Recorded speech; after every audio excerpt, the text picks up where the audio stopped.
7장 18절에서 29절 말씀을 봉독합니다.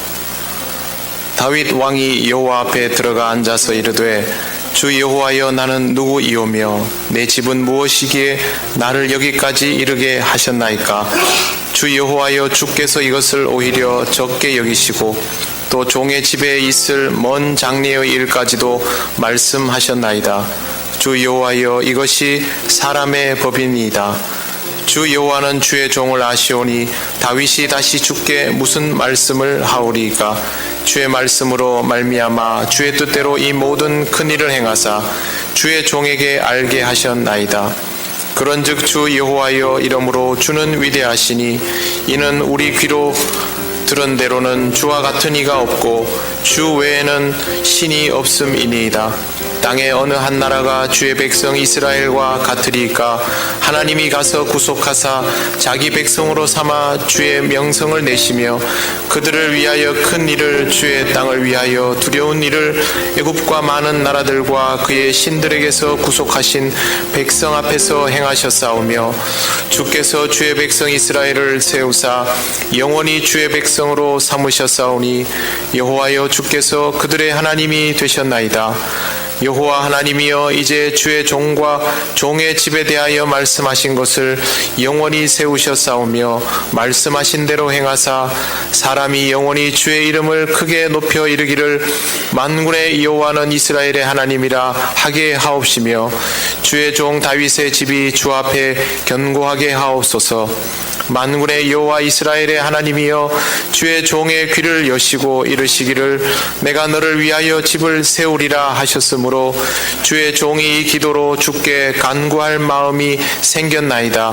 주 여호와여 오직 주는 하나님이시며 주의 말씀들이 참되시나이다.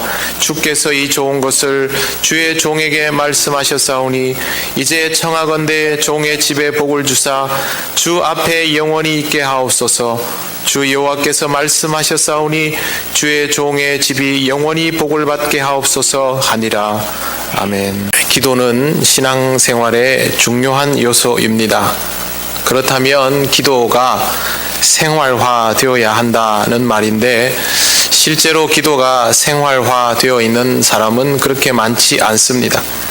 그 말은 결국 신앙생활에 일상성이 없다는 뜻이기도 합니다. 무엇이든 꾸준히 하면 제대로 되는 것이 안 되는 것이 없음을 생각해 본다면 꾸준한 기도 없이 신앙생활을 잘 하는 일도 사실상 불가능하다라는 결론에 이를 수 있습니다. 신앙생활이 잘 안 되는 이유 중에 여러 가지가 있겠지만 무엇보다 두드러진 것이 기도를 하지 않아서 그럴 가능성이 높다는 뜻입니다. 사람들은 주로 힘들 때, 바라는 것이 있을 때 기도합니다. 그런 사람에게 기도는 대화가 아니라 소원술이나 민원 정도가 될 것입니다.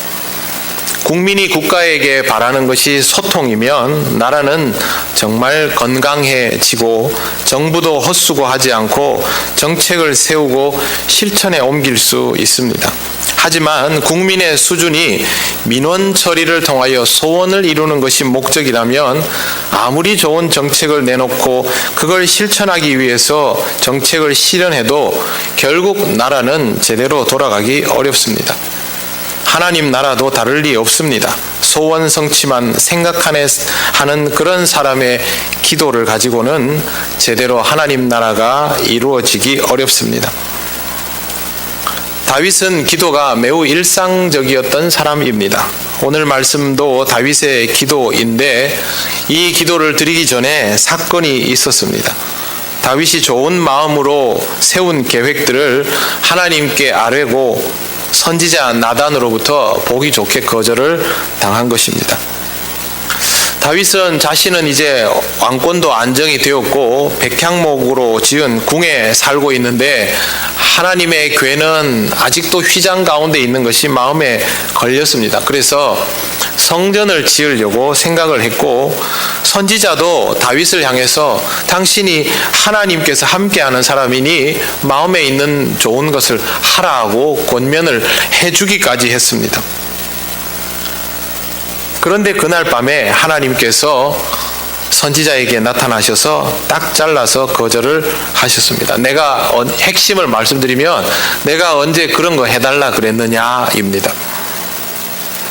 하나님은 그러면서도 앞으로 다윗 왕조와 함께 하실 것이라고 확실히 보장을 해주셨고 앞으로 일어날 일들에 대하여서도 말씀해 주셨습니다. 참 좋은 이야기였지요. 그러나 지금 당장은 하나도 이루어질 것이 없는 미래의 일이었습니다. 그렇기 때문에 엄밀히 말하면 기도하는 다윗과는 상관이 없는 일입니다.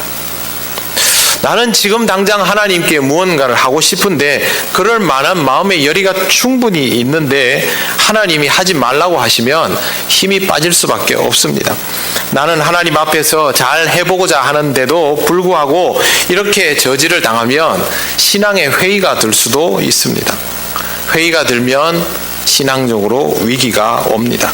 세상적으로 잘못한 일이야 금방 깨닫고 회개할 마음이 쉽게 생기지만 하나님의 일을 잘 해보려고 하다가 이런 답이 돌아오면 기도할 마음조차 생기지 않는 경우가 발생하는데 지금 다윗이 그런 마음 들기에 딱 좋은 상황입니다. 거기다가 하나님께서 직접 말씀하여 주신 것도 아니고 선지자를 통해서 이걸 알려주시니까 무한하기 짝이 없습니다. 보통 이러면 기도가 멈춰집니다. 평소에도 잘 하지 않던 기도였다면 더더욱 그럴 가능성이 높습니다. 다윗은 이런 상황에서 어떻게 했을까요? 그는 이런 상황에서도 하나님께 기도를 드립니다. 늘 기도하는 사람이었으니 그 다음날 아침에도 변함없이 그 기도가 이어졌을 거라는 생각을 해봅니다.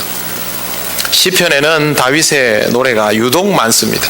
그리고 이 노래들은 하나님을 향한 기도와 찬양으로 채워져 있습니다. 그 중에 앞에 몇 편만 살펴보아도 그가 상황에 상관없이 기도했던 사람인 것을 알 수 있습니다. 시편 9편은 구원받은 것에 대한 감사의 기도를 노래로 만든 것이고 시편 10편은 이렇게 시작되어 있습니다. 여호와여 어찌 멀리 서시며 어찌하여 환난 때에 숨으시니까 호소하는 것이죠. 시편 12편도 거짓과 위선이 만연하여서 상황이 악화되었을 때 그것을 한탄하며 하나님께 드렸던 기도입니다. 17편에는 이렇게 되어 있습니다. 무고한 자를 구하여 주소서, 악인을 넘어뜨려 주소서. 알고 보면 다윗만큼 파란만장한 인생을 산 사람이 성경에 찾아보기 어렵습니다. 그가 그 모든 상황을 견디며 끝까지 하나님께 쓰임받는 종일 수 있었던 이유는 어떤 상황에서도 기도하는 생활이 있었기 때문입니다. 쉬지 말고 기도하라는 신약 데살로니가의 말씀을 기억하실 겁니다. 기도는 이처럼 상황에 상관없이 일상적이어야 합니다. 기도의 내용이 습관적인 것은 별로 안 좋을 수도 있습니다. 필요하다면 그렇게 해야 되겠지만 굳이 습관적인 내용일 필요는 없습니다. 하지만 오히려 기도의 행위는 습관적이어야 합니다. 예수님께서도 새벽 미명의 습관을 쫓아 기도하셨다라고 합니다. 우리도 당연히 그렇게 기도해야 할 이유가 있는 사람들이죠.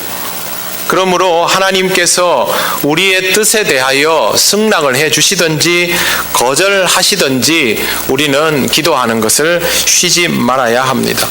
그렇게 해야만 하나님으로부터 들어야 할 것을 듣고 깨달아야 할 것을 깨달을 수가 있습니다. 일단 여러분의 삶 속에 기도가 일상적이게 되도록 하시기를 바랍니다.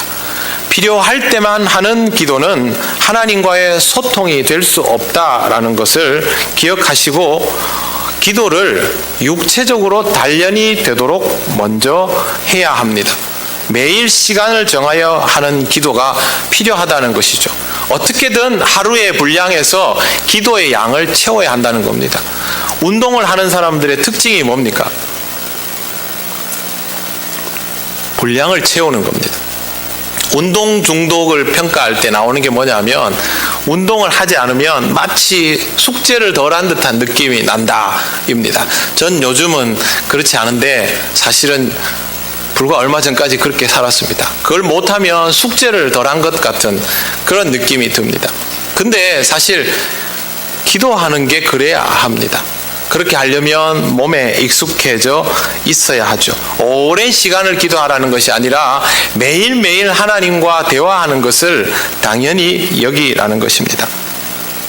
특별히 기도할 마음이 들지 않을 때, 신앙적으로 회의가 생길 때, 영적으로 낙심하게 되었을 때, 다윗의 경우처럼 하나님께서 주의 종을 통하여 내 생각과 하나님의 생각이 다름을 알려주실 때 더더욱 기도가 끊어지지 않도록 하시기를 바랍니다. 그 다음에 중요한 것은 무엇을 어떻게 기도드려야 하는가입니다. 오늘 말씀을 보면서 다윗의 기도를 통해서 한번 배우겠습니다. 제일 먼저 나는 누구이오며 내 집은 무엇이기에 나를 여기까지 이르게 하셨나이까? 라고 다윗은 기도를 시작합니다. 앞서 말씀드린 것처럼 다윗은 정말 보기 좋게 거절당했습니다. 임금이 아닙니까? 그런데 개인적으로 응답받은 게 아니고 공개적으로 거절을 당합니다.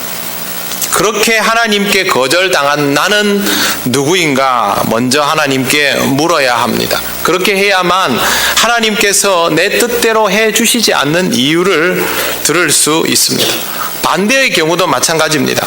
확신하지 못하고 궁금해서 내놓은 의견을 하나님이 용납하여 주실 때도 있습니다. 삭개오를 나무에서 내려오라 하시고 불러서 쓰시기도 하시고 우물가에서 만난 여인을 복음 증거자로 삼으시는 분이 하나님이십니다. 그때도 마찬가지로 하나님께 물어야 합니다. 저는 누구입니까? 그래야 하나님께서 용납하시는 이유를 알 수가 있습니다. 하나님께서 이렇게 하시는 이유를 아는 것, 우리 신앙생활에 매우 중요한 요소입니다. 뜻도 모르고 반복하는 행위는 의미가 없습니다. 그렇게 하지 말고 모든 상황 속에서 승낙을 받든지 거절을 받든지 연연하지 말고 그것을 통하여 하나님 이렇게 해주시는데 그러면 저는 누구입니까? 라고 물어야 합니다. 내 집은 무엇이기에 나를 여기까지 이르게 하셨습니까? 지금까지 내 역사는 어떤 의미입니까? 라고 하나님께 물어보아야 합니다. 항상 나 자신에 대하여 묻고 응답을 통하여 여러분 자신을 알아가시기를 바랍니다. 두 번째, 주 여호와는 주의 종을 아시오니 다윗이 다시 주께 무슨 말씀을 하오리까? 이렇게 기도합니다. 내가 누구인가에 대한 물음에 답을 들어가면서 우리는 확신하는 것이 있습니다. 뭐냐 하면 여호와는 나보다 나를 더 잘 아시는 분이다 라는 사실입니다. 그러면 그 다음에 자연스럽게 그럼 저에게 무엇을 말씀해 주시겠습니까? 그렇게 이어집니다. 여러분 누군가에게 조언을 구할 때 여러분을 잘 모르는 대상에게 조언을 구합니까? 제대로 된 조언을 기대할 수 없죠. 저분이 날 뭘 알고 얘기를 하시나? 그렇게 나오겠죠. 아이들이 엄마에게 조언을 구하는 이유가 뭡니까? 엄마는 나를 아니까, 아빠는 나를 아니까, 나를 이해하니까, 그렇게 하니까 물을 수 있고 들을 수 있는 것이죠. 하나님은 나보다 나를 더 잘 아니까 하나님께 물을 수 있고 들을 수 있는 겁니다. 경청의 자세가 필요한 것이죠. 기도에는 구하는 것과 듣는 것이 있는데 비중은 구하는 것보다 듣는 것이 더 중요하고 우선되어야 합니다. 구하기만 하면 들을 기회가 없다고 거듭 말씀을 드렸습니다. 이제부터는 무엇을 말씀해 주시는지 잘 들어야 합니다. 듣는 것이 중요한 또 다른 이유는 21절 때문입니다. 주의 말씀으로 말미암아 주의 뜻대로 이 모든 큰 일을 행하사 주의 종에게 알게 하셨나이다.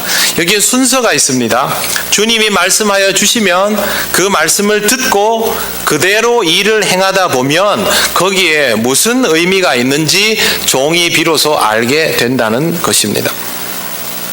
다윗은 기도를 통하여 성전을 짓겠다고 뜻을 아뢰었습니다. 그런데 돌아오는 대답은 거절입니다.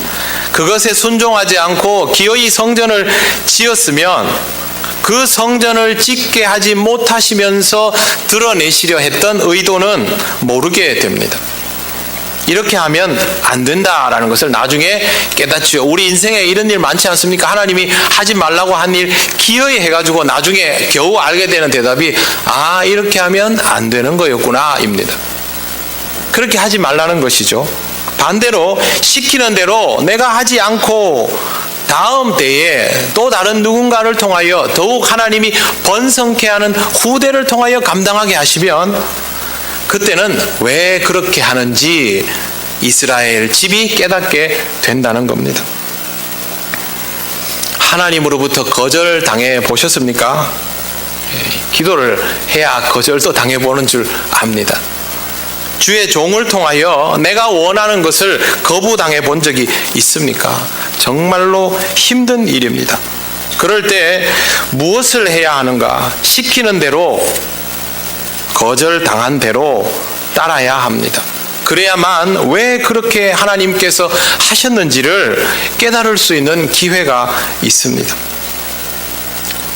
하나님의 뜻을 아는 것이 그만큼 절대적으로 중요합니다. 잘못 알면 잘못 행동할 수밖에 없고 일을 그르치게 되고 하나님과 점점 멀어지게 됩니다. 그래서 무엇을 말씀하시는지 물어야 하고 말씀하시는 것을 들어야 하고 그대로 행동에 옮기다 보면 아주 중요한 사실을 깨닫게 됩니다. 그건 바로 하나님 같은 이가 이 세상에 없다라는 것입니다.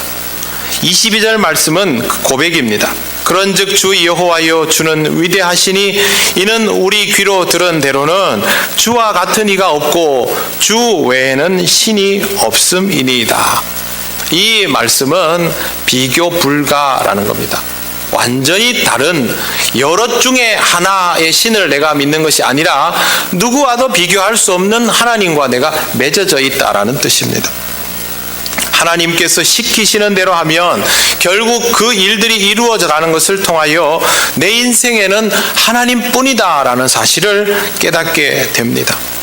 아브라함이 아내를 누이라 속여서 위기를 경험하고 나서 이삭을 제물로 바치려다가 하나님께서 준비한 제물로 그 상황을 넘기고 나서 이삭이 우물을 끊임없이 빼앗기는 중에도 하나님이 예비하신 것을 통하여 다시 번성하게 되는 것을 경험하고 나서 야곱이 도망자의 삶 속에서도 끊임없이 하나님의 역사를 경험하고 끝내는 베델로 돌아오고 나서 우리가 수요일날 창세기를 하니까 제가 그동안 한 거 가지고만 예를 들었습니다. 사실은 성경 전체가 다 이런 이야기들밖에 없습니다.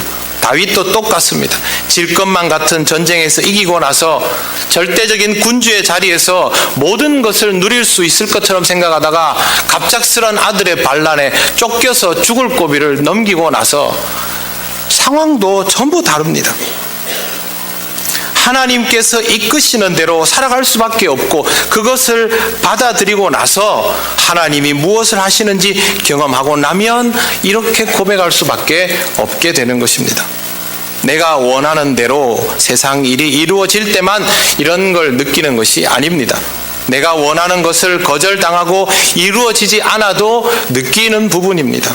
왜? 하나님과 소통하고 있기 때문에. 이런 것을 일컬어서 하나님의 임재 경험이라고 합니다. 기도하는 자에게 하나님의 역사는 구경거리가 아니라 경험입니다.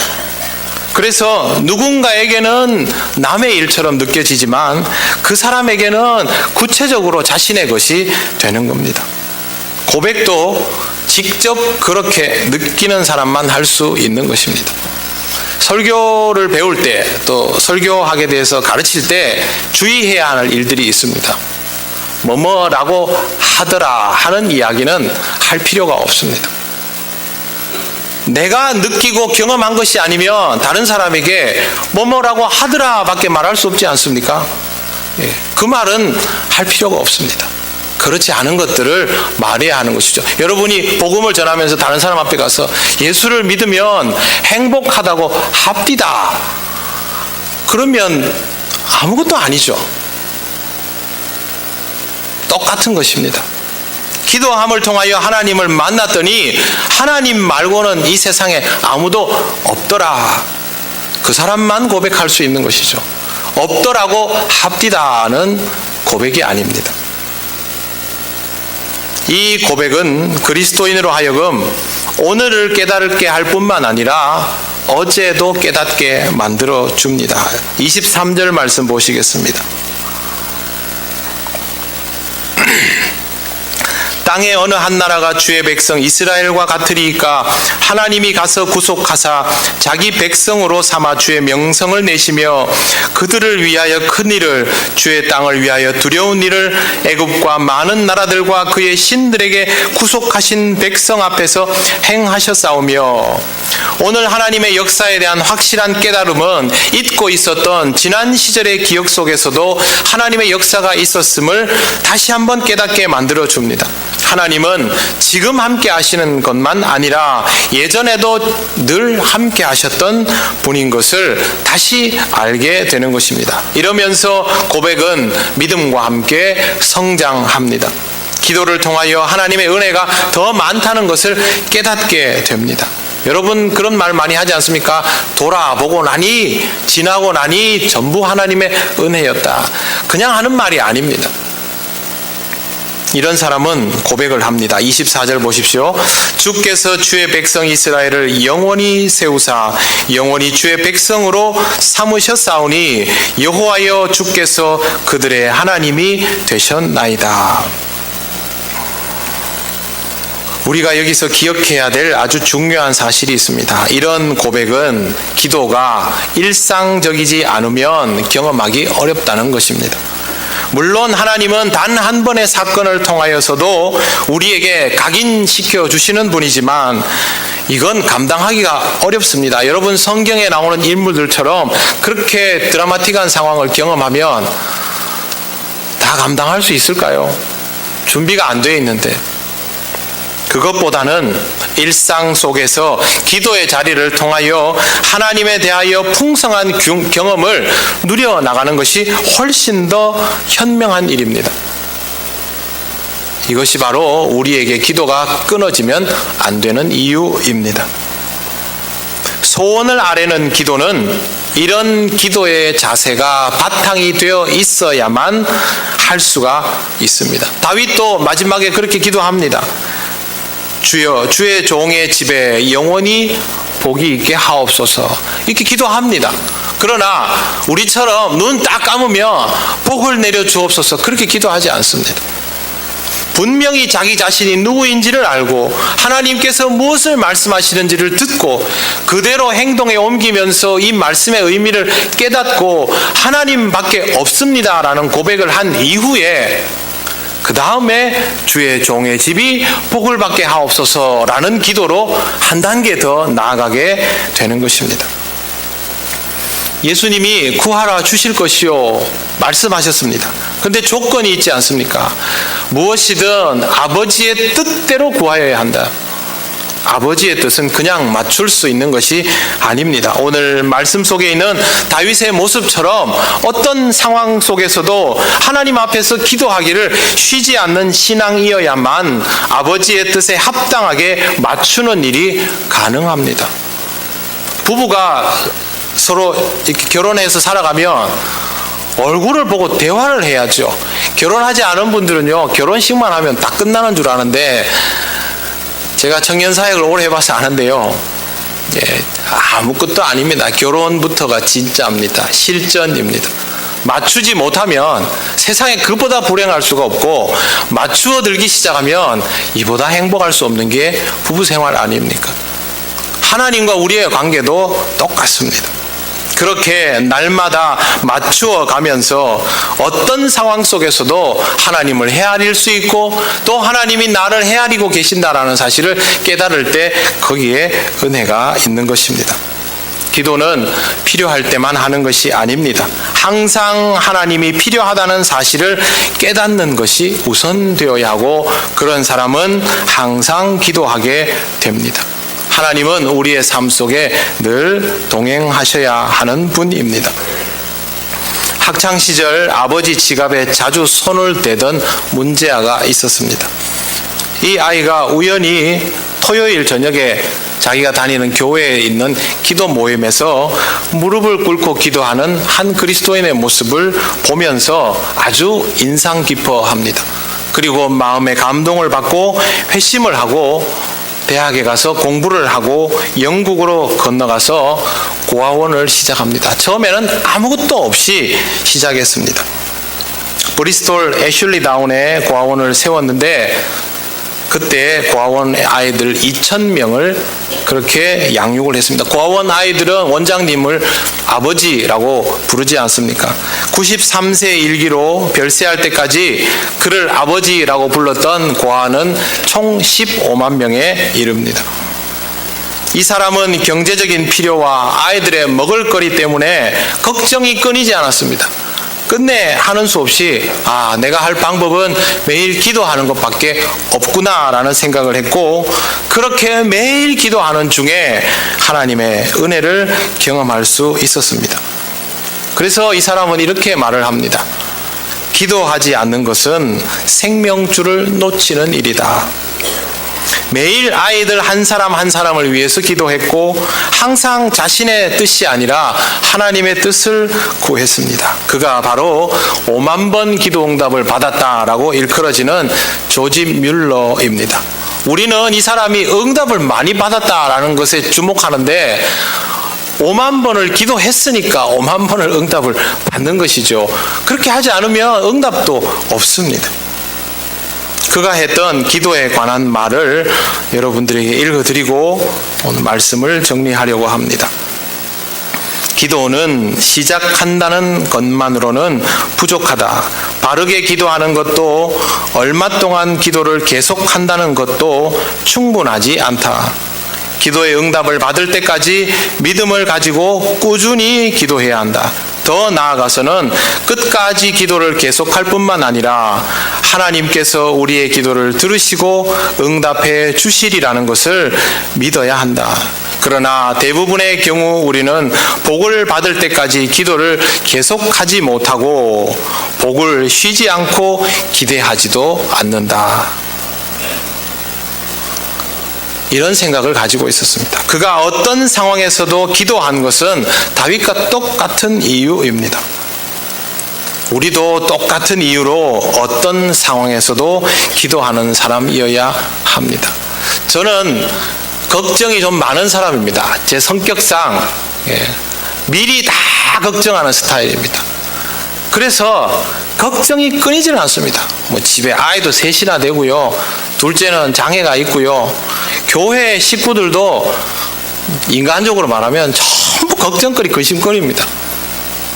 그러나 그래서 매일 기도할 수밖에 없습니다. 그렇게 하지 않으면 기도 안 해도 되겠죠. 좀 마음 편안하게.